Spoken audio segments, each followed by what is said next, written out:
valuable for the discussion here. I was watching a documentary. It's a fantastic documentary, not too well known, called Winter Soldier, which was about it was a series of interviews with Vietnam War veterans, and one of the most moving and thought-provoking interviews that was provided was when one of the soldiers was talking about how he didn't really register the things he was seeing, and he didn't really let them affect him because the military kind of trained him to be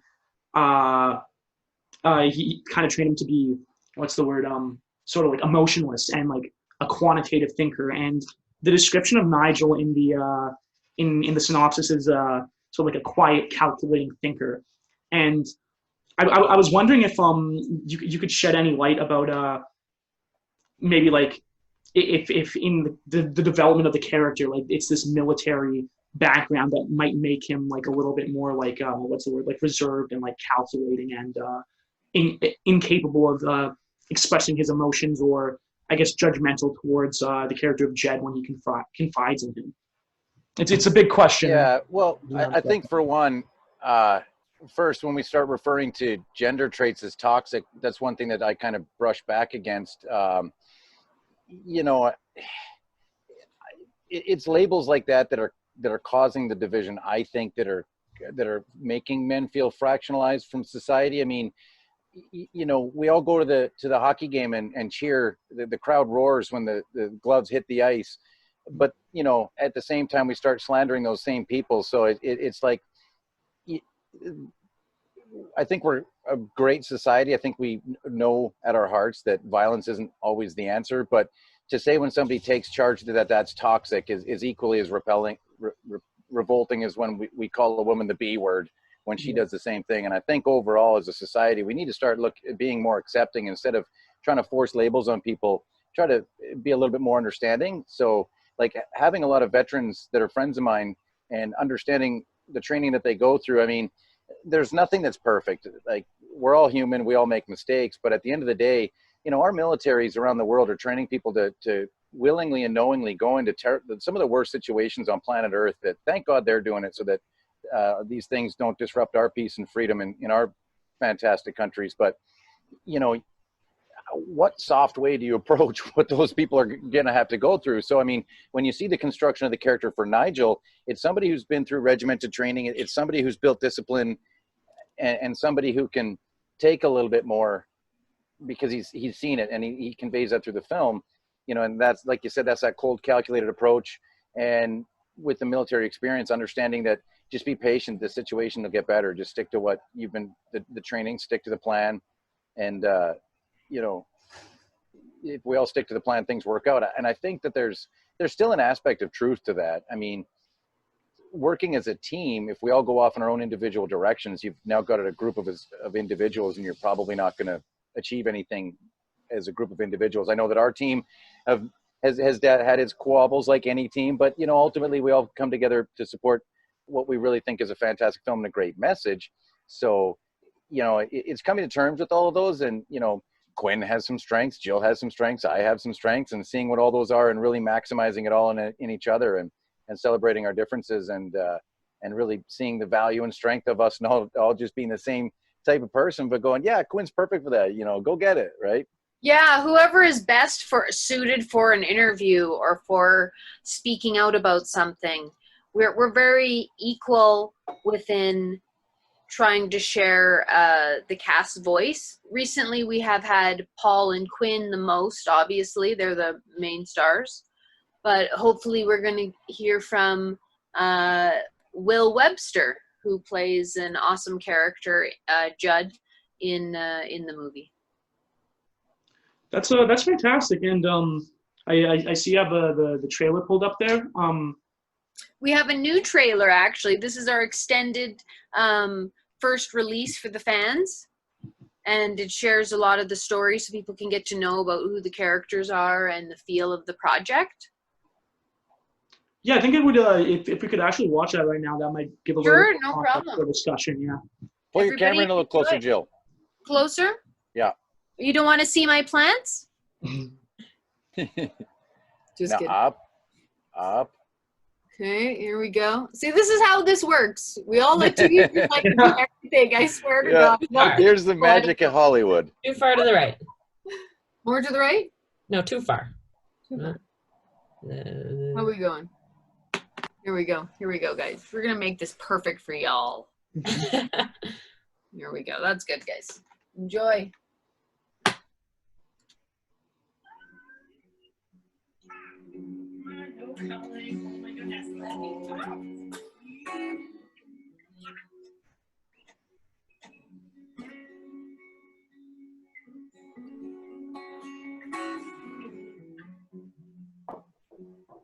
Listen, I got a call from corporate today. These guys. I gotta let some guys go. 3 months time, we'll get you right back. What are we gonna do now? This could get burnt down. Relax, man. All I gotta do is throw these phones out, get EI for 3 months, and bam, you're right back out in the field. Nothing to worry about. Just kind of sounds, you know, too good to be true. This is gonna be the best spring ever.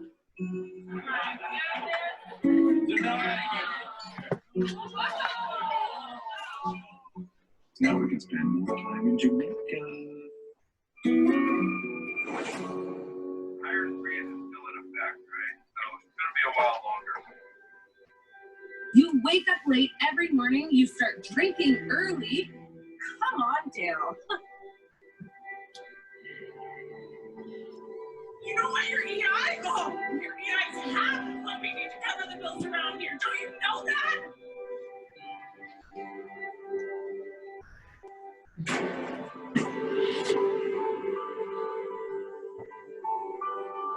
This is as bad as it's gonna get. It's gonna that you believe that day you go too.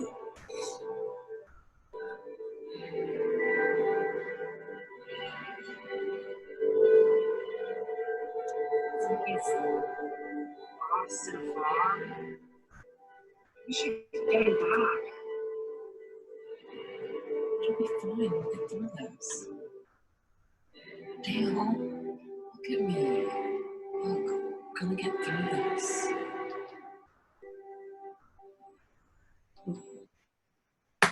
Well then. Well, what really struck me, at least in the first few minutes, was the oil field cinematography. I thought that was really interesting, especially that the way it was edited for it to kind of like slide through like the oil drills. I really liked that. I thought that was really interesting. And I obviously that was all shot on location. Did you guys find it like an interesting experience to film on location, like on the oil fields? I guess, Paul, you're pretty familiar with working there, so like you know the ropes and everything. Yeah, we got real lucky that NAL Resources allowed us to shoot out there. They were, again, once we told them what the film was about, they offered every location that they had out for us to shoot at, and were just fantastically receptive to helping any way they could. Our camera B operator, Derek Wilder, is the one who shot that while my brother was navigating. So it was really interesting to see, you know, with filmmaking nowadays, I was just listening to a different podcast about it, how wonderful it is what we can get with drone footage, and how some of these spectacular scenes are now available to indie filmmakers that you would have only gotten with a helicopter and a very experienced pilot with a gimbal, you know, and all kinds of sound editing required, and the cost it would be for a scene like that. Whereas, you know, now with drone technology that we can pull stuff like that off. So it really was cool to see the, you know, and even the teamwork. Like, your drone operator is just worried about what he's seeing through the camera, and then the navigator is the one who has to tell him, okay, we're getting a little close to this, we're getting a little close to that. So we just about hit a bunch of trees and a bunch of other stuff with the drones, but it was really cool. Yeah, that's pretty fantastic to hear. And I mean, I guess Quinn, like, assuming like your character is kind of like she takes more prominent roles in like the domestic situations. I guess, like, did you find it at all interesting, like, I guess maybe like the contrast between like these like wide open like oil field shots and then like the more confined like domestic situations? Like, do you think that maybe like added something to the film? Definitely. I mean, we had so many incredible locations. from the CL Ranch to where we made our home, which was actually Paul's mother's house, and it's beautiful, east of Okotoks. And wasn't she lovely? She let us do anything we wanted there. They have their own golf course that they've made. Honestly, incredible. But also we filmed in Black Diamond. The local grocery store was great. Marv's Classic Soda Shop. Like, we just had so many people come together for this film and offer us such incredible locations that I think people are going to be looking at this film and be like, where was this shot? Especially once we get into international audiences. As Jill mentioned earlier, we are in the Cannes Marketplace, which is, I know the Paris Film Festival is not happening, the Cannes Film Festival, but the Marketplace is a game changer, and that's really where you sell a film to international audiences. Oh, yeah, that's where it gets picked up. And I think these people are going to see this film and just be like, where is this? Where did this come from? Because it's just so incredible. Yeah, and I feel like maybe for Calgarians and Albertans, like it's like they kind of know exactly where it's shot. Like you're very familiar with these. We're very, very familiar with these areas. So I mean, that's another interesting thing to think about. Very like authentically Albertan movie. Yeah, although I think Albertans are going to be surprised too, because I honestly believe that people don't pay enough attention to our beautiful province. They don't pay attention to how close we are to the mountains, to these amazing landscapes that we have, to these local diner shops. I mean, Marv's was almost shutting down when we started filming there. Yeah. And they're starting to do a little bit better now, and they're getting a lot more support from their community. But it's shocking to see small businesses like that struggling when they're so amazing. And like the burger, Paul, tell them about the burger.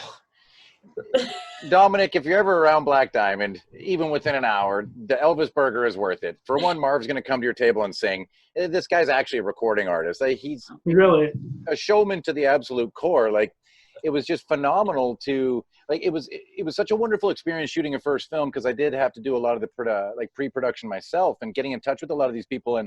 And that's what I love about independent filmmaking or filmmaking in general, is getting to know all these organic stories from the locations. I mean, you build a personal relationship with everybody that you come across when you're doing stuff like this, and you get exposed to such a wonderful variety of people. And, you know, Marv used to be an antiques dealer who collected enough antiques. He's like, well, why don't I start a diner? You know, and he found this recipe for carbonated ice cream. That's one of the greatest things I've ever tried. And he experimented for 10, 20 years making carbonated ice cream, you know, and then built a store around it. And he's just one of the most unique, awesome, you know, such array of positive energy type people that you can come across. And, you know, we were blessed to have found him for the diner for the film. And, you know, even the overall town of Black Diamond, like, they had no problem with us stopping traffic. I mean, they didn't care that we didn't have a film permit. They were just ever so grateful to help out. You know, and the next thing you know, we got all the local radio stations from all the areas flocking, and we didn't know there was a movie shooting here. What's going on here? And it was, like Quinn said, in the design of a lot of the cinematography, we really wanted to showcase, even to Albertans, just how beautiful our province is and how beautiful the country is. I mean, we're really blessed to be right there on the edge of the Rockies, and then the rolling foothills and everything else. Like, whenever I show teaser clips to my friends down here south in Texas and Louisiana, they're like, stop. That's a real place? Yeah. They think some of the pullback shots that we have on other scenes are CGI'd. I'm like, no, that's actually 20 minutes from where I used to live in Canada. And they're just like they can't even process what's going on in the scene. They're like, that is the most beautiful thing I've ever seen. And so like Quinn said, hopefully it's a good reminder to Albertans that, wow, this is an amazing province full of wonderful people. And to the people internationally, we don't live in igloos. Yeah, no kidding. All the time. Yeah. I think that actually this is a good segue into another question that I had, and this one's like a little bit more abstract, but Hey, I got a quick one for you. Oh yeah, sure. If you don't mind. So you said that you studied politics, and now you're getting into film. How did that personal? Oh, I'm not going into film. I'm not going into film professionally. This is just like a pet project of mine. I'm actually going into law school, which is like a pretty big separation from film. But I mean, I've just always really liked movies. And like my mom and I, like we share a lot of similar tastes and things, and we have a pretty close relationship. So we started watching movies together maybe like a few years ago, and Right on. yeah, now that I'm like a little bit older, and I'm not just like watching like G-rated movies or whatever on like family movie night, it's and I'm more comfortable watching, you know, more like dark, more mature films.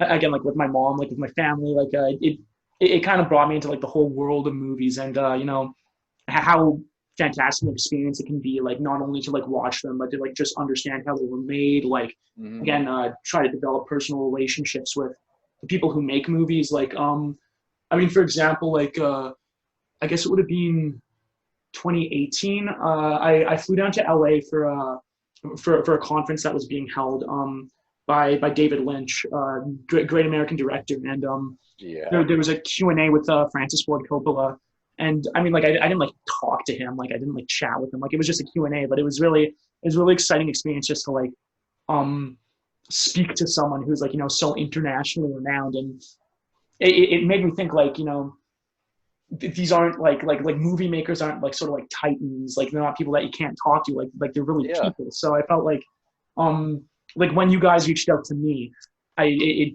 really was a what's the word like a really great experience and like really exciting for me, because again, just like I love movies, I love everything about them, and I mean, I think that I've developed pretty good taste, and I think that I'm like a pretty open-minded person about films. So I mean, especially when it comes to independent films, I really try to pay as much attention to them as possible.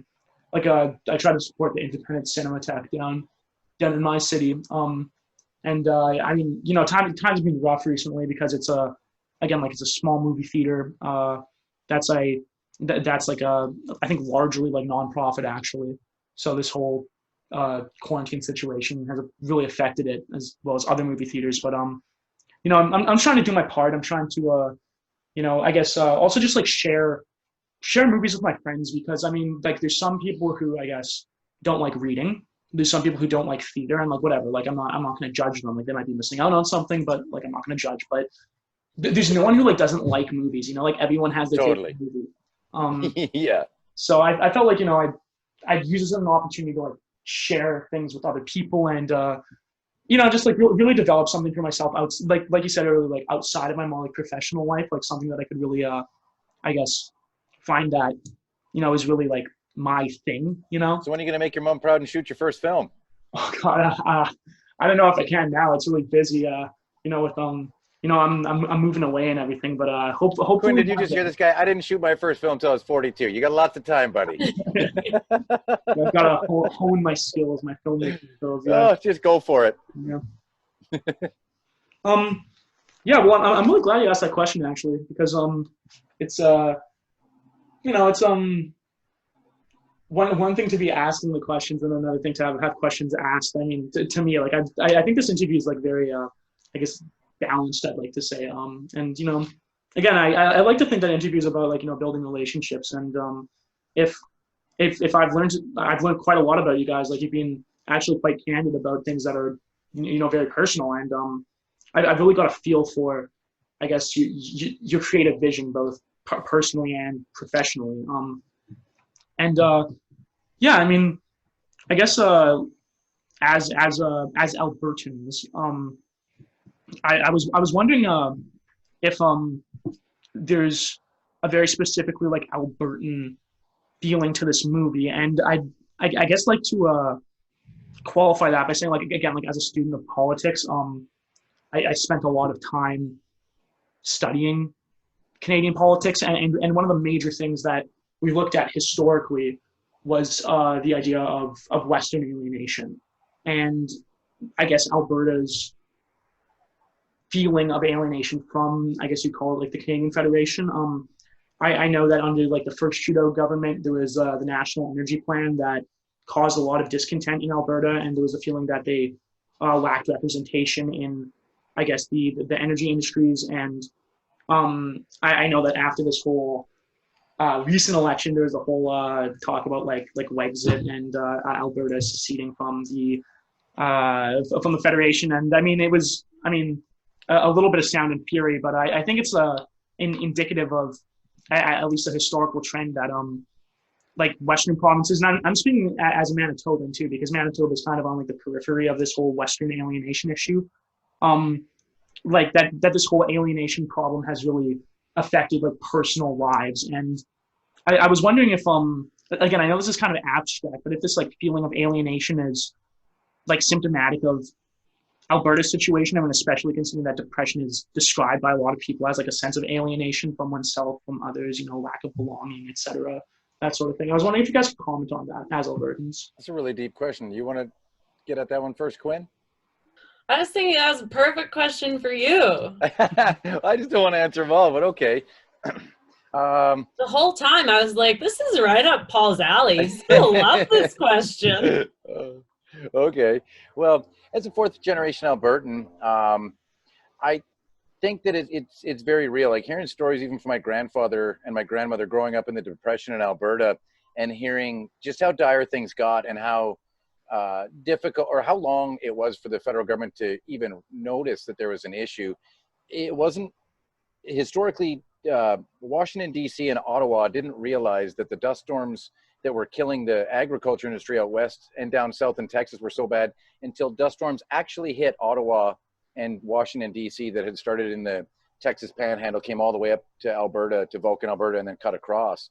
So sometimes I think as Western Canadians, we feel that they're very resistant to what we're saying. And I think it's with two big countries, Canada and the States, we've approached trying to solve that problem differently. And I don't know if it's working out well for Albertans. It's very easy to feel disenfranchised when the weight of government power is always out of your hands and you're always responding to conditions and never feels like you have a say in it. So I think when we see how that ripples down to the energy industries, it shows like the real proving ground of how these ideologies meet. Albertans have always just wanted to just do things ourselves. We don't really want the government to have a hand or a say in it. We just prefer to try it ourselves. And, as long as the rules are fair and regulations are there. And from even my experience in the oil and gas industry, comparing to around the world, Canadians and Albertans should be really proud of themselves. We're some of the most ethical people on the planet. I mean, when you seeing how many environmentalists are involved in any kind of drilling program, we make sure we're not even disturbing microbes, that we're not going to cause irreparable harm to the ecosystem. So we're paying a lot more attention than we ever have. It's only getting better. And sometimes it feels like that falls on deaf ears. So back to your question, Dominic, and what a wonderful question. I think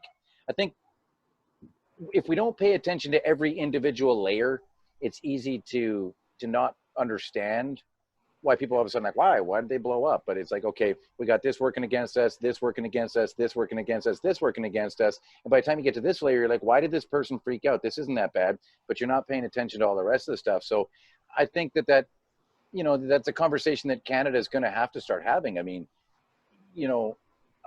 when things like Wexit come up and stuff like that, these are real people that are really disappointed with what's going on. How do we bring them to the table? How do we hear them out? How do we start to create a system where more people feel like they're benefiting from it, and I hopefully through the film, we can even just see with personal relationships and what's going on in Alberta that, there were a lot of people that struggled quite immensely from 2015 to 2017. And I don't know if that was all market conditions. Other regions responded quicker to getting back to work and getting people back out in the field. And, that can be tricky for people in that particular industry. They're like, well, everybody's back to work in the States, everybody's back to work over here. What's going on here? And, that can really assist in facilitating that alienation in that person's head, because ultimately at the end of the day, we all live in our own headspace. How we treat that is very important, and how we're impacting others, we should be aware of as well. So, I tried to avoid any tinge of politics in the film, mostly because the film's not about politics, but there's definitely politics that impact people. That's for sure. I think that's a good way to look at it. And I mean, I guess I was wondering if you, Quinn, or Jill, if you guys have any comment on that again, like as Albertans, your relationship, like the broader. Where'd Jill go? Yeah. Oh, they're just letting the audience see the nice everybody's Really so funny. I mean, I think it's interesting specifically right now with how the entire world is kind of dealing with this pandemic, not to always bring up coronavirus. However, the one thing I will just add is that I feel like a lot more people are going to be able to relate to this film in that sense.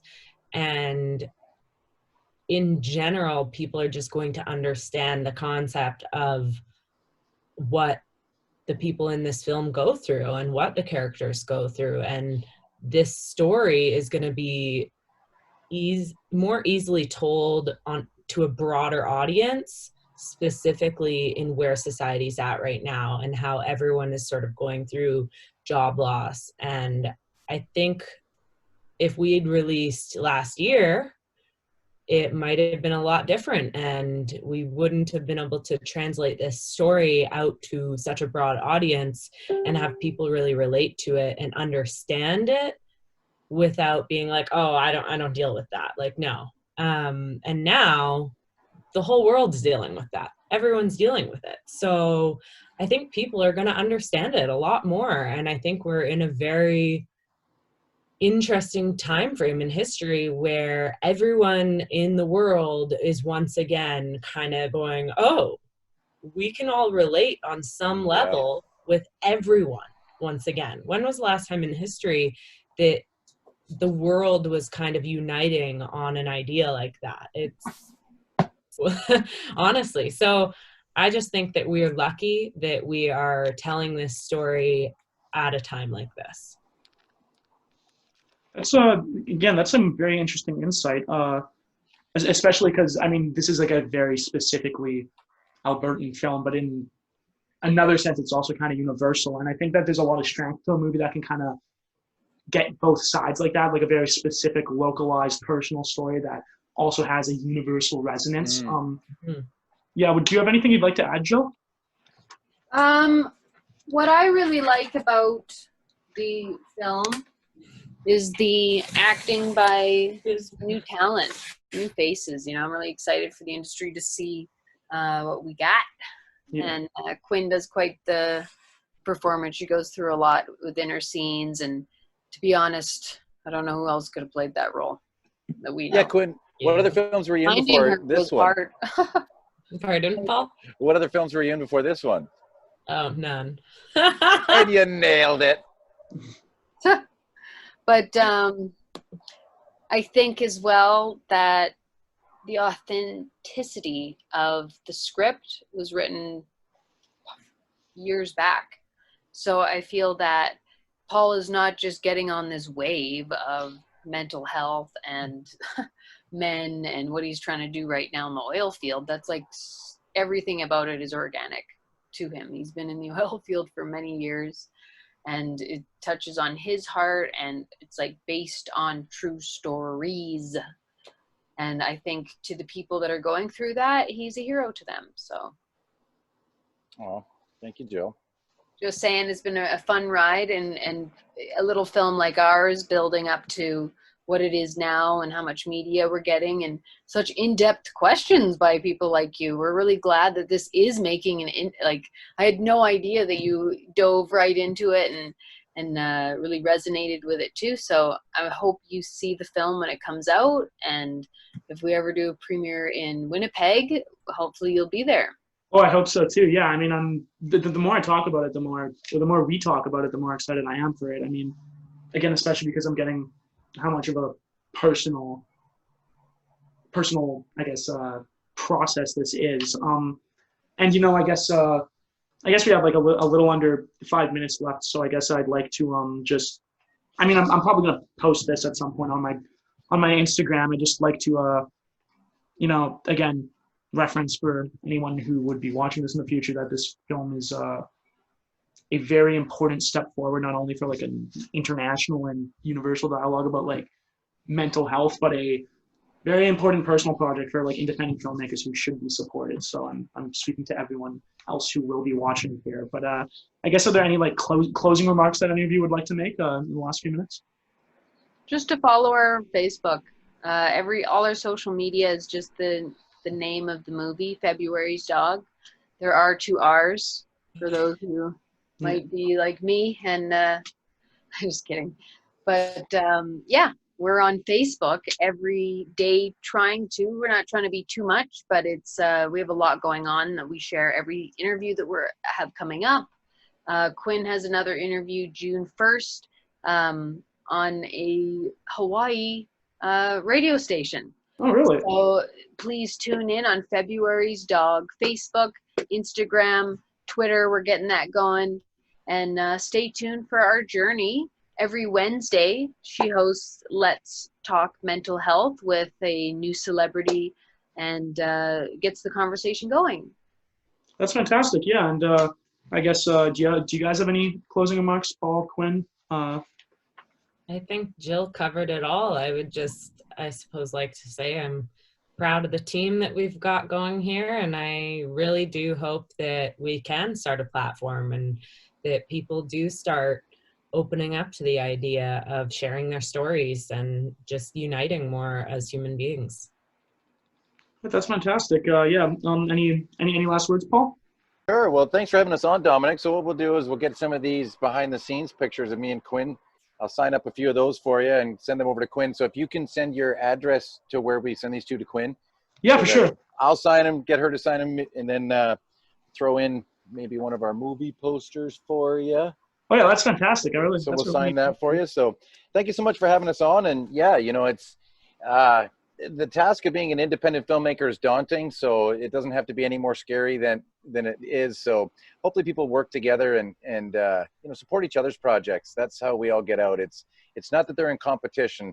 We're, you know, as Canadians, we're in competition with the world. Let's not, you know, trip each other up trying to even get to that market and make sure that we're helping each other out, like, you know, help edit someone else's script, give suggestions, give ideas, and like you said, get out there and support other independent filmmakers. And, you know, let's build Hollywood North right up here and get our stories out there. Because I think Canadians have a wonderful storytelling style. I think it resonates with the world more, and we've just got to be a little bit more proud in what we're doing and a little bit more bold in our approach and get out there and get more Canadian content into the world. Everybody wants to know what's going on in this country. We need to start telling them. Canada's trending this year. It is. Yeah. Well, again, thank you guys so much, and I look forward to receiving those behind-the-scenes photos and posters, and I definitely look forward to seeing this film, and I'll spread the word as much as I can on my small platform, but it's been, you know, a great experience. Growing platform. Yeah, a growing platform, yeah. But yeah, thank you so much. Yeah. Well, I guess that's that, but again, thank you so much for reaching out to me and giving me this opportunity to speak with some really fantastic independent filmmakers. It really means a lot to me. Can I ask you one thing? Yeah, for sure. Where did you get the idea of your Instagram name? Okay, so I have a bone to pick with IndieWire specifically, because I've been following them for a while, and with the title or the handle IndieWire, you'd expect that they cover a lot of like independent films, that they give a lot of attention to like independent filmmakers. But recently, all that they've been doing is gassing up really well-established filmmakers and that have been like pampered by the film industry. Like, I mean, again, like nothing against someone, say like Christopher Nolan makes good movies. Like, I love the Batman movies, but Interstellar, yeah. It's just like, you know, all I see is like stuff about like this new movie coming out with Christopher Nolan about how like his movie is getting pushed back. And then I remember like there's another thing where they released like the top 100 movies or whatever of the 2010s, which like personally I just think is like stupid in the first place, because like what's the difference between like movie number 59 and movie number 60? Like it's if you're splitting hairs to that degree, like I just think that ordinal lists are kind of silly, but yeah, like it was they've had all these movies listed that like, and there was like maybe like 1 or 2 animated movies and like maybe 1 or 2 foreign films, and like lo and behold, not a single independent film on like a self-professed like independent film review website. And I don't know, I just felt like I felt like it might be a way for me to kind of like support the little guys, eh? The indie guys. I love that. Yeah. Hey, fill us in. What's your Instagram title? Come on, fill us in. IndieWire. Nice. Yeah. Your show title is Snooze, right? Is a different title. Oh yeah, that one. It's because I feel like a lot of my friends, again, like, because this is a platform that I started to share movies with my friends specifically, Snoozin At The Movies. Because, like, I mean, I'm not trying to, like, talk down on them or anything, but, you know, I'm from, like, the, you know, digital generation, like, you know, smartphones from, like, age 12 or whatever. Like, we have short attention spans. So I wanted to make, like, really, like, short, concise reviews, like, you know, so, like, pro-con reviews, and then, like, a little bit more in-depth stuff. But so, like, I figured for people who, like, you know, fall asleep at the movies, because, like, my friends do that, like, it might be a good way to just sort of, like, put them on to, like, hey, this is a good movie, and, like, I'm not going to go into, like, a 1,600-word essay to describe it to you. It's like, oh, good cinematography, good acting, you know, this sort of thing. Like, this is a bad movie, like, bad acting, bad cinematography, you know, like, You're doing it different. I like it. Yeah. Your way. That's cool. Yeah. Well, yeah, I'm actually glad you asked me that, because I've never really been able to explain that to anyone other than, like, my close friend circle. So Well, it's good to know, you know, because I was kind of like, all right. Are you on Facebook?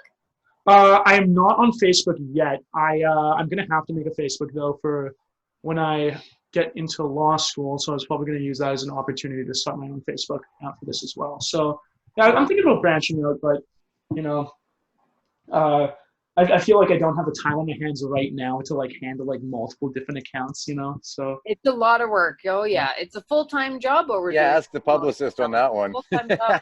So much work. Yeah. Yeah.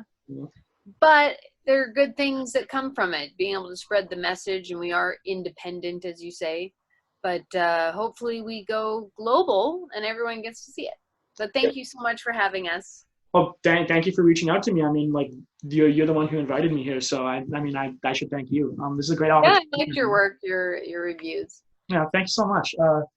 I guess that's that. But I'll see your guys' film soon when I can. And again, I wish you all the best in the global film community. I think you guys have a really bright future. There's a lot of emotion and passion behind this film, and I think it'll go far. Yeah. It's all Quinn. The rest of us just tried not to look dumb. yeah. All right. Well, I got to split now, but again, it's been fantastic, and I'll be in touch. Yeah. Thank you so much for having us. We'll make sure to share. I'll chat to you later. Bye.